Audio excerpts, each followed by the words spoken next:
Everyone has a unique story to tell. I wonder what yours is.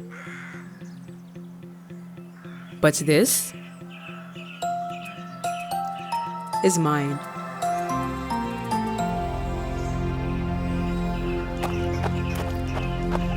It's a boy! It's a boy! I have always wanted a brother. Daddy yearned for a son who would take care of my sisters and I. He deeply loved us, but he saw us as a little weak. We would occasionally fall sick, but would get better after Grandma's magical massage with some hot soup and a good rest. But this time, it was different. Dad was really worried. My brother was very ill. He wouldn't stop crying. His body was hot, and his fingers and toes were all swollen. I thought some insects had bitten him.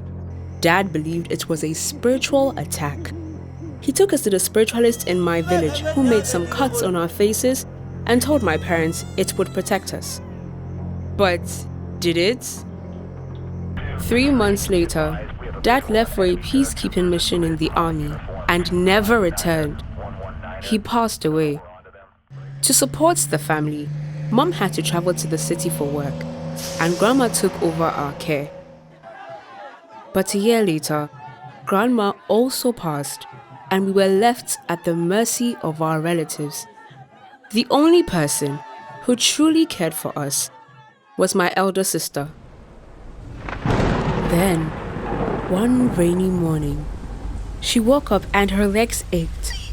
Her chest felt crushed, and she felt like she was being electrocuted.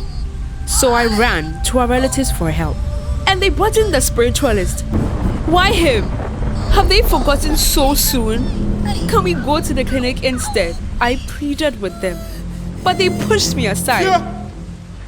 They said her pain was punishment from God and demanded she confess to witchcraft. My sister? Why would she? Of course she denied it. So they locked her up in an uncompleted building. No one was allowed in. 2 days later, there was a stench on our compound. I opened the door and we found her dead on the ground. With my sister gone, I felt completely alone. When Mom visited few months later, I told her everything that had happened. She was heartbroken and disappointed, so she brought us along to the city. Not long after, my younger sister fell very ill. We rushed her to the hospital. That was the first time I heard about sickle cell disease. The doctor explained, it is a blood disorder that is inherited from both parents. A disease from both parents?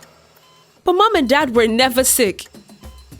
He explained that having the sickle cell trait was not a sickness, but a couple with the trait could give birth to children with sickle cell disease. He mentioned that so many people, especially in sub-Saharan Africa, live with sickle cell disease or trait, but are unaware of their status. I was shocked to learn over 7 million people live with sickle cell disease, with the majority in my part of the world. He said the numbers are even higher than this. Mom rushed to get my brother and I tested at the lab. What? We also have it? I blanked out and couldn't hear any other thing the doctor said. Our diagnosis really affected Mom. She would cry at night. She took loans to pay for our hospital bills, lost job opportunities, and sometimes a part of her salary when she missed work. I think the stress got to her, and one morning, she also passed and left us all alone. Our relatives came, separated us, and sent us to different regions. Despite being bullied in school and teased because of my yellow eyes, I wanted to continue my education to become a lawyer, but my auntie refused to take me back to school, saying she would rather invest in animals since I would soon die. She encouraged other relatives to do same with my siblings. Then one day, I fell really ill and was admitted to the hospital. This time, I was tired and wished to die because I didn't even know how I was going to pay for my medical bills.